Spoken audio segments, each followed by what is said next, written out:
Welcome in the arena. My name's Allyson Klein. Today is a data insights episode, which means Jeniece Wnorowski from Solidigm is with me. Jeniece, how are you doing today? Hi, Allyson. I'm doing great. Happy Friday. Happy Friday to you. We have a really cool episode today. So why don't you go ahead and just introduce who we're talking to and what the topic is? Yeah, we always have a cool episode, but I've learned a lot in my earlier discussion today, so I'm excited for everybody else to hear this. But today we have Isayah from IONOS, and Isayah is going to, hi, Isayah, welcome. Isayah Hey. is going to give us a big perspective on AI cloud infrastructure. He has a pretty rich background, so with that, welcome to the program, Isayah.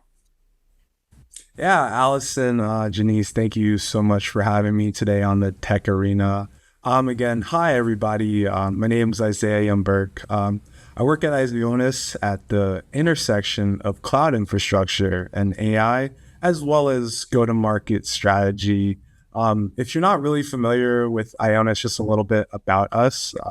IONOS is part of the United Internet Group, which is a publicly traded European technology group with roughly over 28 million customer contracts globally.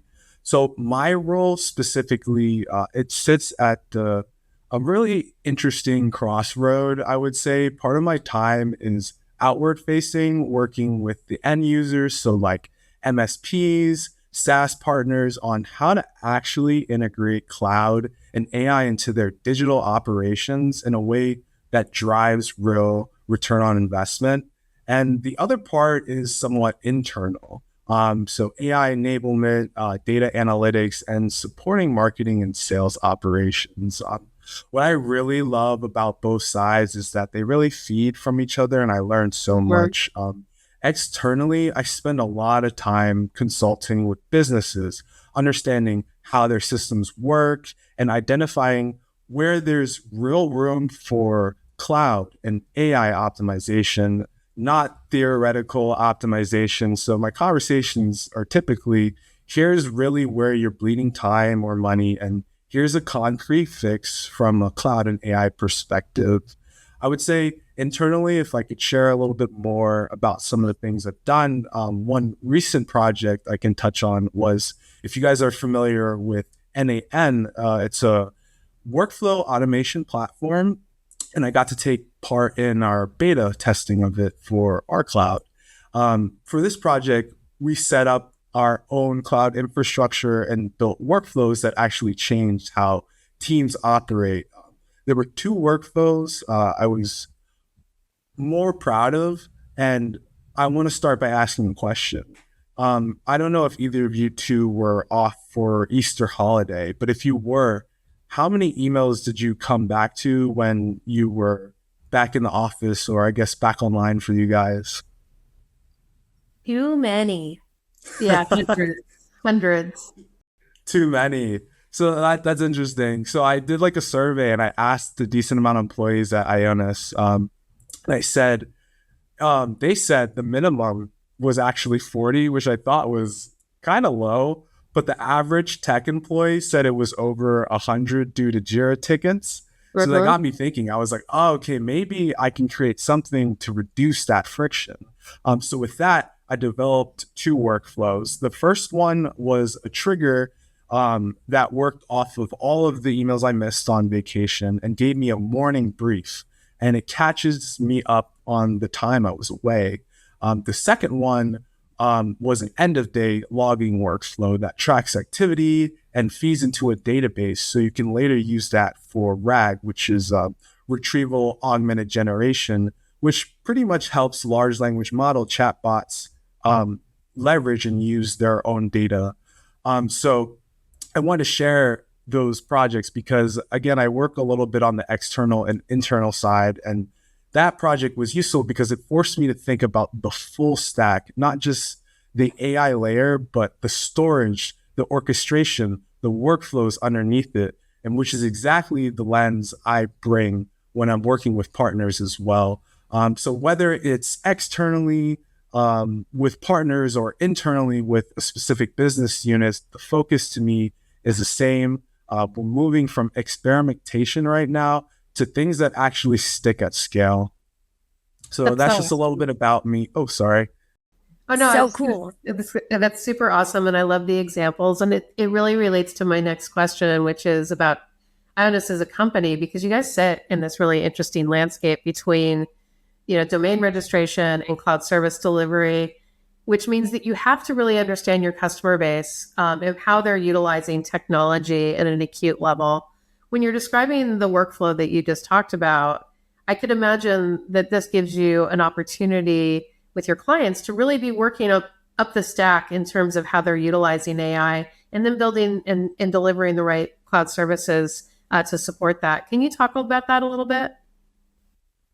Yeah, I think you mentioned a couple great points, and I think the best part about my experience at IONOS, I got to work on the domain and hosting side as well as the cloud computing and AI side. And what makes IONOS genuinely unique is that we see the full life cycle of a business's digital operations. And I don't just mean that as like a big marketing line. I mean it literally. We actually just had a conversation yesterday with my colleague, Kelly, who's a subject matter expert in cloud, and a prospective partner we're looking to onboard. And it was Kelly and myself. We were sitting with the CEO of a managed service provider, and I think they work out of Connecticut, and they run a very serious operation that is very Microsoft Azure heavy. They were exploring a reseller partnership with us where he would use our infrastructure, our public cloud infrastructure, at a discounted rate, and he would be able to create subcontracts for his individual clients that he's providing these managed services for. So real enterprise conversation, was very exciting. As we were talking through the marginal advantages on, Azure versus AWS versus IONOS, he started opening up about his pain points. And one of them was unpredictable billing, paying for compute he wasn't utilizing. And I was like, oh my God, this is the perfect conversation. We can introduce him to our public cloud and maybe get a new partner. It came to the conversation at this point where he told us how he first came across IONOS. And this is where things got exciting, because it wasn't like a sales pitch or a LinkedIn ad. He told us that his daughter needed to set up a website for a school assignment, and she needed a .com domain and like content management word hosting setup to go with her assignment. So she got with our customer service team on the domain hosting side and told her dad about this smooth and positive experience she had. He started poking around on our website and got very curious. He started digging into our full stack, and that's ended us up into like a partner conversation. So for me, hearing that story and thinking about what you just said, it really reminds me of what position we have in the market. We're a company that when someone needs their first domain for a class project, we got that. But we're also the infrastructure partner for someone running a multi-client managed service provider business. That range from startup to scale is genuinely rare. And the thread connecting it all, it's that customer service and that experience we carry behind our brand. It has to be good at every level, regardless if it's a .com or we're talking about virtual machines. Because just like this instance, you really never know who you're watching. Everybody uses email. Everybody uses cloud storage. And with that, AI adoption follows the same arc. It doesn't really just start with AI.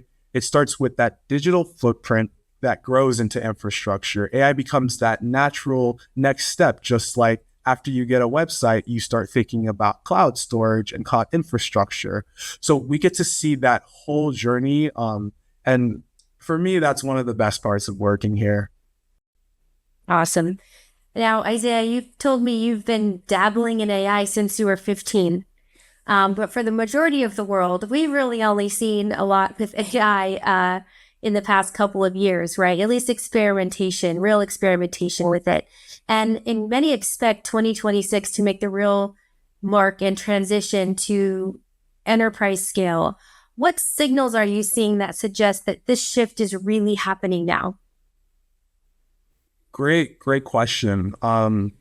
Around I would say December to January, I spent some time writing my thesis, and it was studying the cloud computing industry between a domestic provider and an international provider. So I chose AWS because they're a huge hyperscaler, and Alibaba just to understand the Asian and Chinese landscape of cloud computing.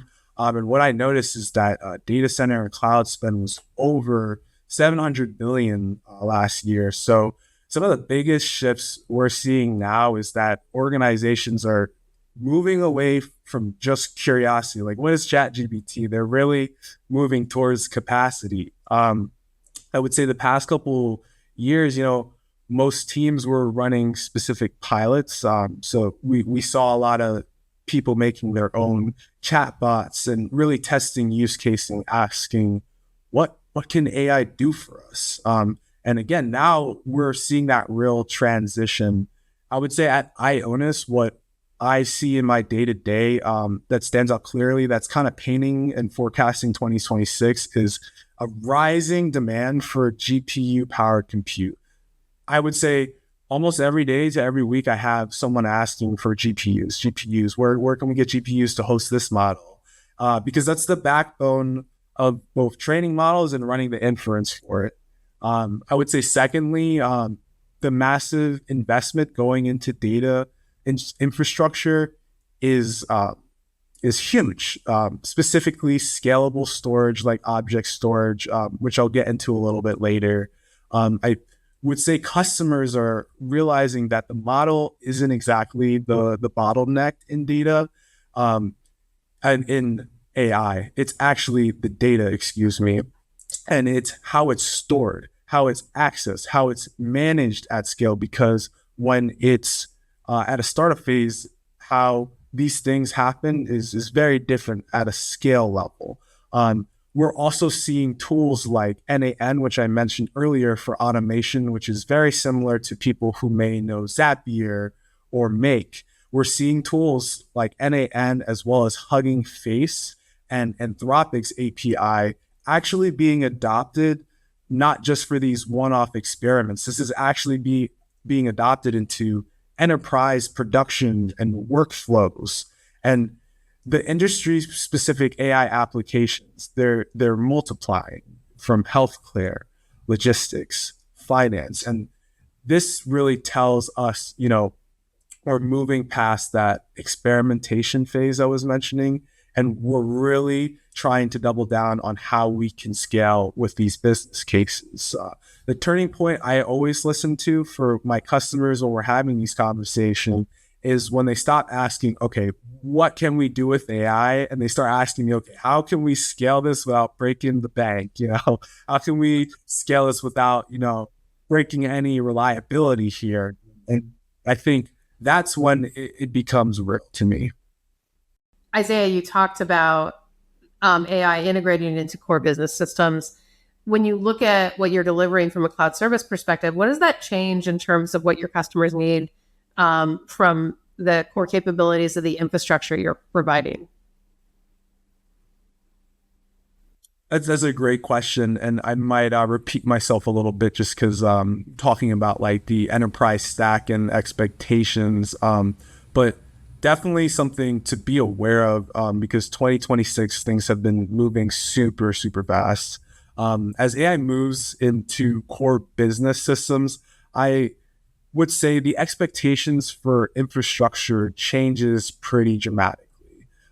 It's no longer just give me access to these GPUs I was just mentioning. It's, can your environment hold up to this when it actually matters, again, with reliability and cost? So I can give you a better example so you can picture what I'm talking about, because enterprises now need infrastructure to be stable, scalable, predictable. And that means dynamic scaling with AI workloads, high performance data access, low latency for real-time applications. But again, what people don't talk about is what it costs to have something like that running at scale. So do you guys know the company OpenAI, right? Okay. So are you familiar with Sora AI? Yes. Okay, I think Jeniece Very. is. So that was their text to image social media platform they had. So you can not only create these videos from text, you could also share and comment on people's videos as well. So the operating costs spent for OpenAI daily was about 20 million to run this platform, and it's rumored that they are reportedly shutting down. And I bring that up not to really pile on, their business and their gossip, but to really make it concrete about what I'm saying. AI workloads, they scale very fast. And without clear pricing controls, costs or tokens can really spiral without you even noticing. And for me, that's very important, understanding the operational and the costs behind it. I would also say the security and compliance concerns are super important too. The moment AI gets integrated into business, it's very critical. What can happen is you'll have tenant access given to an AI, and without the right rules and regulations behind that, it can be a disaster. So I always try to focus my customers and partners on just understanding the security aspect of it, as well as the cost behind scaling something like this. So, as we really shift from, providing tools to really providing these environments, infrastructure that can support AI reliably, securely, and at scale. That's the new bar. That's what you should expect for enterprises in 2026. Amazing. And you've talked a little bit about looking at AI across the entire value chain, not just the model year. Where do you see kind of the biggest gaps emerging as organizations try to operationalize AI? Most organizations focus on the model, which I don't think is always the best thing to be focusing on, because model benchmarks, they change as new people join these companies and as new tech is discovered. I I try to really focus on different layers, and I was talking to Jeniece a little earlier about a panel I was speaking on for IT Expo back in February, and it was all focused on AI and ROI. And I was like, oh, this will be fun. And one of the most valuable perspectives I actually got, it came from this guy named, I think his name is Ivan Reyes.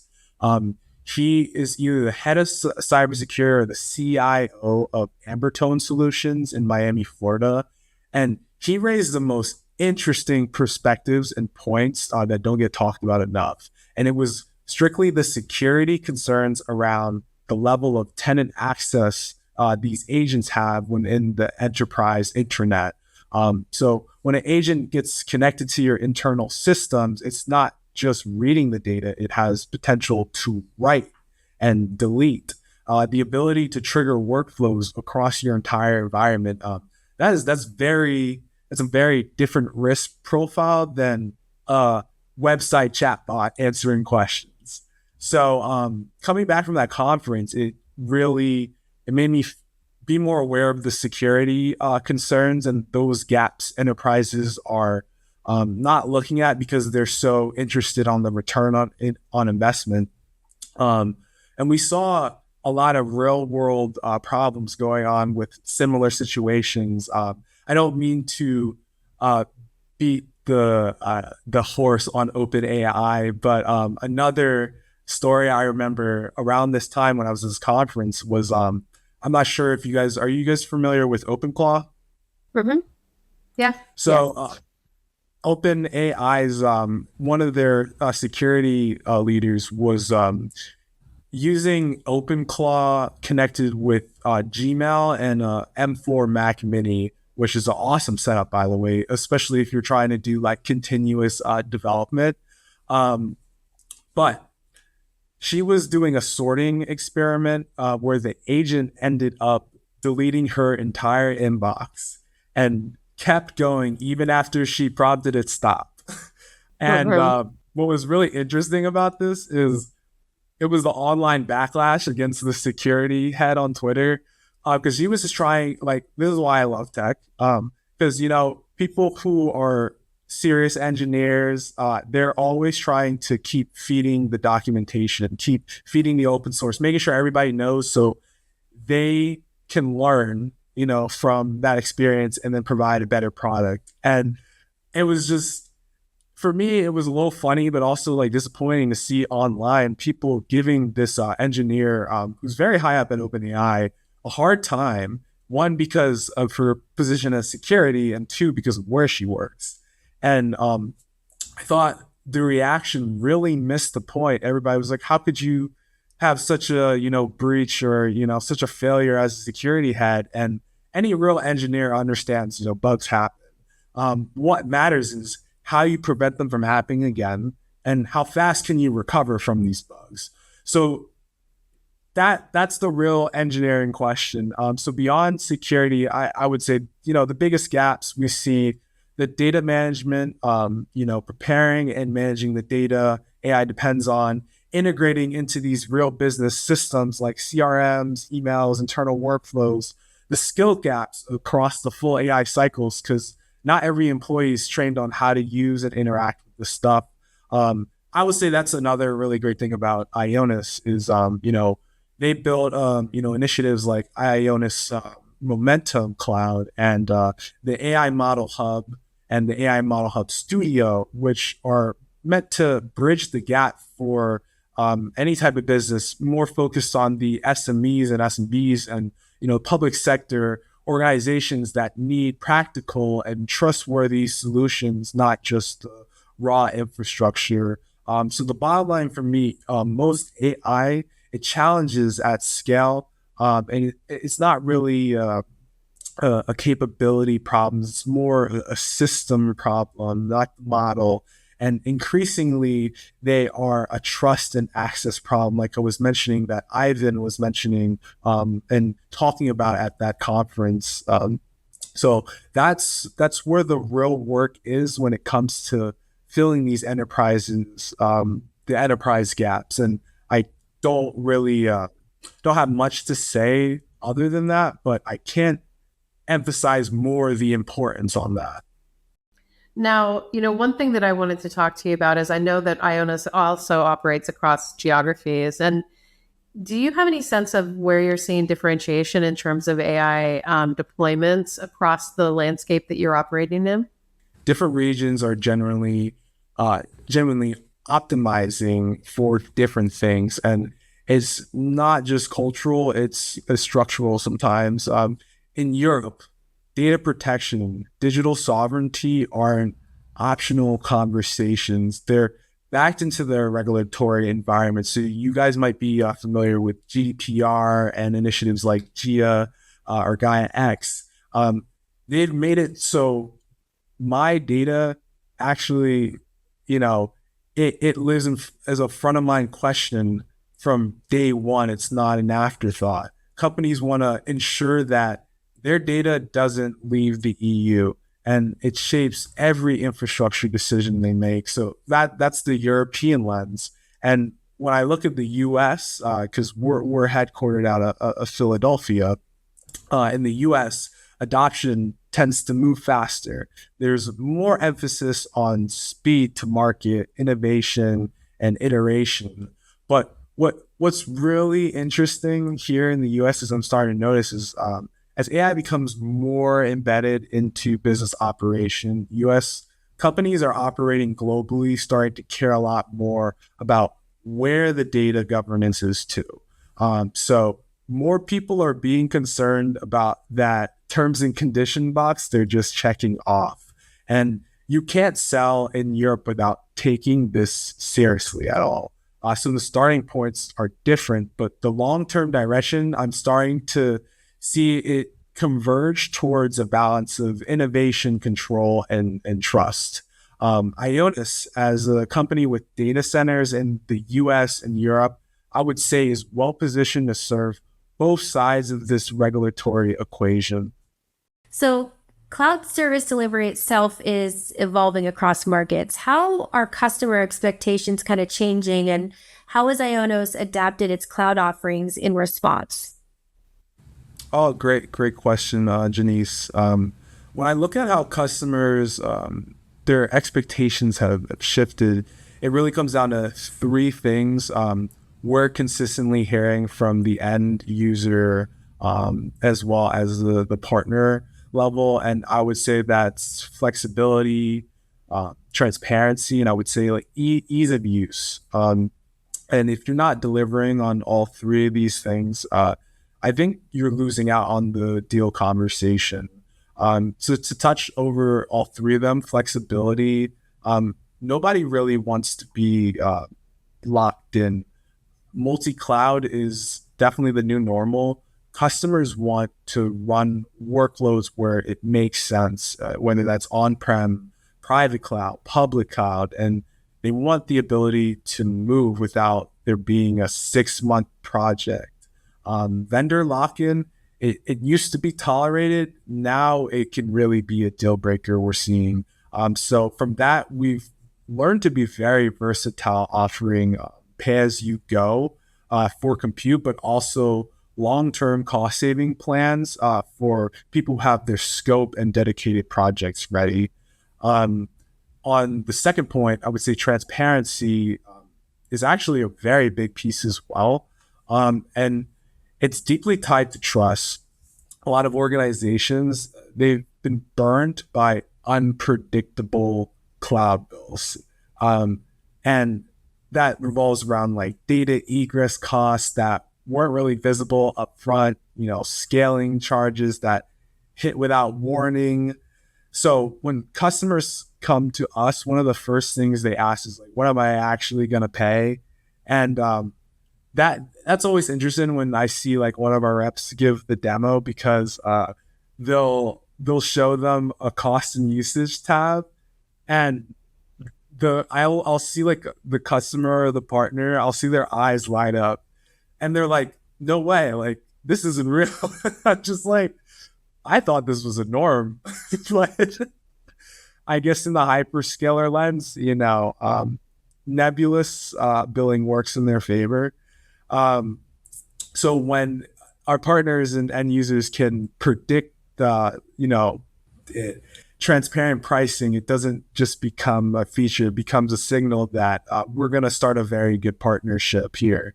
And then lastly, ease of use.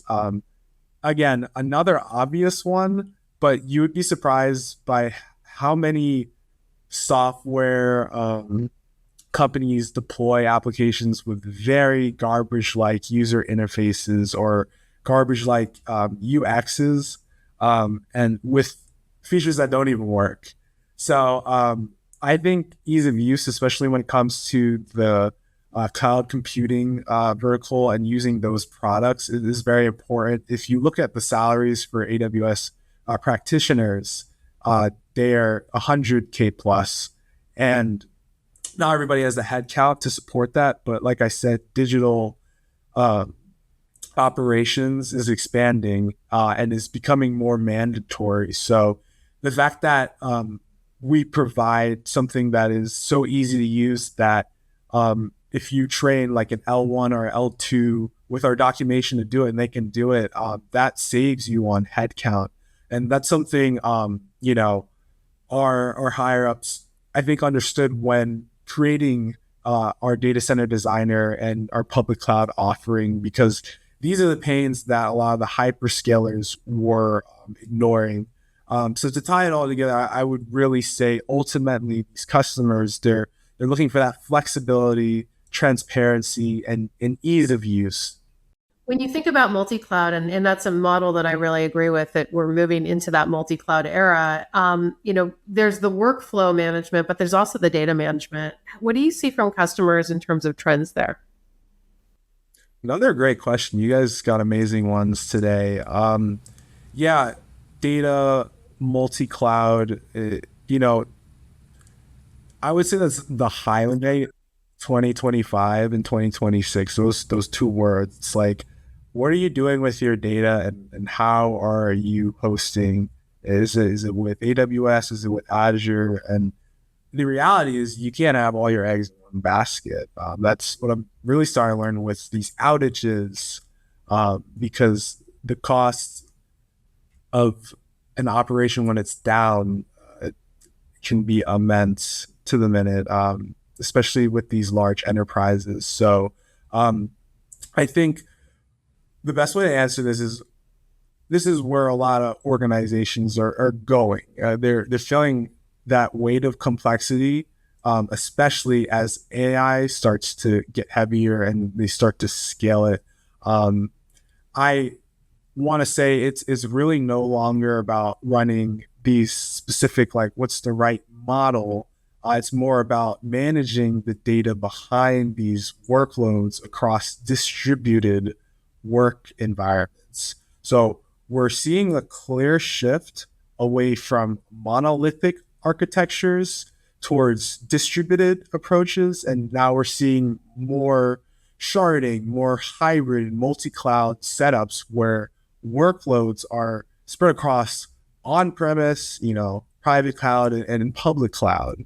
So to make that really work, organizations are relying on, if you guys are familiar with like Docker, so containerization, orchestration, but not on the AI layer, but more on the compute layer for Kubernetes. If you know what Kubernetes are, think of it as maybe like an octopus and its arms. No, actually more like an air traffic controller for airplanes, but more for your applications. And it really ensures everything is portable, scalable, and lands where it needs to be. So IONOS being a one-stop cloud shop, we offer managed Kubernetes for that exact reason.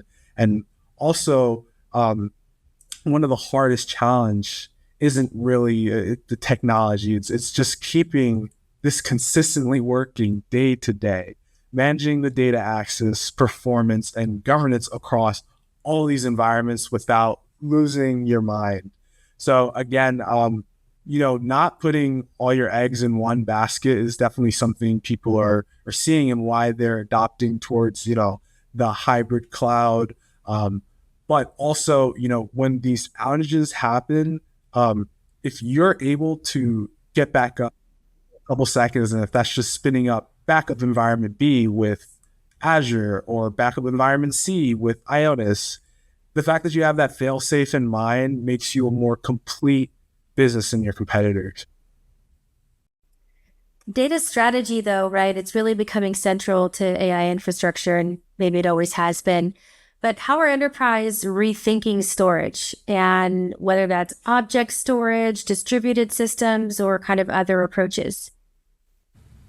Oh, awesome. I'm glad we got to go back to storage. I love talking about that. Me too. Oh, you get it. Yeah, everybody's got iCloud, Google Drive. The best part about working at IONOS in the US is we have a strong economies of scale when it comes to S3, and we have the best price for object storage, and I believe it's about $4.99 per terabyte. So storage itself, just like my example, has quietly become one of the most strategic layers in AI. And I say quietly because if you're paying attention to like stocks in the news, you understand it, but a lot of people are still sleeping on it. As organizations scale, I think that's like the word of the day, scale. As they scale AI, they're dealing with massive amounts of unstructured data from text, images, logs, embeddings, and far beyond the traditional way storage systems were set up and designed to store data. So what we're seeing is a strong shift towards object storage because it's very versatile, and especially as a foundation for AI workloads for training, as well as many organizations using, I'm not sure if you guys are familiar with the medallion architecture. So that's pretty much breaking up data into like 3 tiers, one being like bronze, silver, and gold, and that's enrichment pipeline. So a lot of people are using different versions of object storage to further enrich their pipeline of data. So we've been seeing a lot of partners manage that, and a lot of end users using object storage for these use cases. These practices are definitely the backbone of what people call data lakes, if you're not too familiar. And that is pretty much a central repository where all this raw data lives before it gets processed for training and inference. So S3 compatible object storage has become the de facto standard because it's highly scalable, cost effective, especially if you're going with IONOS, and accessible via API. Now, Isaiah, we've talked about a lot of topics, but one of the ones that I really wanted to see is, we're talking about a global landscape. We're talking about data distributed across this landscape. Where does policy come in, and how do you, as a service provider, ensure that your clients are understanding policies in different geographies? That's another great question, and we touched a little bit about regulation. Europe versus the U.S. Sovereignty. It's really moved from a compliance checkbox to a genuine strategic decision. And the angle that doesn't get talked enough about, I would say, is the U.S. Cloud Act. If you're familiar with that, here that's something people don't realize. I was mentioning how a lot of people just check that box just to get into the application. But if you're using a U.S. Based cloud provider, the U.S. government has the legal ability under the Cloud Act to request and access that data, even if it's stored in Europe. So that's not just some conspiracy. That's the law. And IONOS is different because we're a subsidiary of a German company. So that means we operate under a fundamentally different legal framework when it comes to who can get access to our customers' data. So for companies in very regulated industries, especially with European customers, really distinctly, it matters to them. Just to share a story that I think will make this hit a little more at home is we were going through a vendor compliance audit where that exercise was so eye-opening to me. And I was speaking with some of our HR staff, and the whole point they were trying to get to me was they're doing this vendor audit to make sure all of our vendors in turn are selling or exposing our data that HR has access to, and that they're actually GDPR compliant. And when I thought about that for a second, I thought about how many companies have I worked with that weren't. And at the end of the day, what it comes down to is sovereignty is starting to stay in people's head a little bit more. It means different things depend on where you are geographically and which legal framework governs your operations. But I am seeing a common thread where knowing where your data lives and who has access to it under what conditions really matters. Providers who can give answers to those questions and can give that reassurance to their customers, I'm seeing a real advantage to them. And it used to be more in the European landscape, but even in specific industries in the US, we're starting to care a little bit more about it. So hopefully that answers your question. So, Isaiah, looking ahead as AI systems become autonomous with agents interacting across platforms and services, how might that change the way background infrastructure needs to be designed? Oh, great question.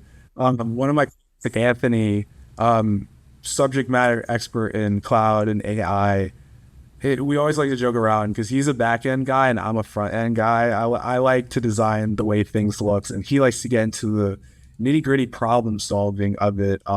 So to really answer your question, as AI becomes more autonomous, infrastructure has to be more deliberate. And I think most organizations aren't fully ready for what that means. And we're really moving into a phase where AI agents aren't just generating outputs. They're interacting with these backend systems. They're triggering workflows from different applications and different softwares, making decisions across platforms in real time. So think of an agent that books a meeting, updates a CRM, sends a Slack message, and files a report without like Jeniece or Allyson in the loop. That's not science fiction anymore. That's real life in 2026. That's NAN with a large language model attached to it running in a cloud infrastructure. So this layer introduces new infrastructure requirements. You need decentralized architecture to support low latency interactions, which is very important. Nobody likes to wait. And especially across your edge and cloud environments, really from a backend perspective, this is where interoperability becomes critical. Agents need to be able to communicate securely across different platforms, which means open standards and strong APIs are essential. I've touched upon this multiple times, but I'm going to say it again. Overall, the backend has to have very, very strong security procedures and requirements around it. That is increasingly going to grow as AI becomes stronger. I'm not sure if you guys are aware of some of the work Meta and Anthropic are doing in some of their super intelligence and models, but recently Meta released Muse, which is their super intelligence model, and Anthropic released, I think it's called Mythos. And 2 days ago, they released an article discussing a sandbox experiment where they were testing the model offensively. And Anthropic, after this test, made a choice not to release the model, but they would release, this study. And pretty much in this sandbox environment that the Anthropic tested this model, it said, okay, like do whatever you want. We're going to test you offensively. Your goal is to escape. The model found all of the vulnerabilities in the environment and escaped with ease. And Anthropic concluded this tech will only be used for defense, and they're partnered with like Google and NVIDIA to do some testing with it. And they wouldn't just release it out into the public like Claude. But this brings a big point. Without fail safes, they know it's unwise to just release this model into the public. And these are the types of stories that scare people around AI usage. But it's honestly, to me, very, very fascinating. For a company like IONOS, we have 30 years of infrastructure experience, and our particular vision for AI is to give it this trustworthy and practical branding. We want to make it accessible, like I said, to SMBs, and even mom and pops shops. So the foundation for these automated systems, it has to be solid. As autonomy increases, especially the value, it's going to be super, super important that the back end infrastructure is reliable and supports both sides. Okay. Now, Isaiah, this conversation was fantastic. I just want to thank you for all of your insights today. It's so exciting to see what IONOS is doing out in the marketplace, and you're an inspiration. For those of us who are listening online and want to engage with you further, where would you send them information about IONOS and then also to engage with you? Oh, thank you so much, Allyson and Jeniece, for having me. You guys are wonderful, and I think the TechArena is an accessible, great asset to people. If you would want to find out more information about IONOS, you can always visit our website. You can give one of our customer service reps a call, and they'll help you out. You can also message me on LinkedIn at Isayah Young-Burke. Well, thank you so much. It was so great to talk to both of you today. What a great conversation, Jeniece. Thanks so much to both of you. Amazing. Thank you. Thank you, Thank you so much Isaiah. for Thank you, having Allyson. me.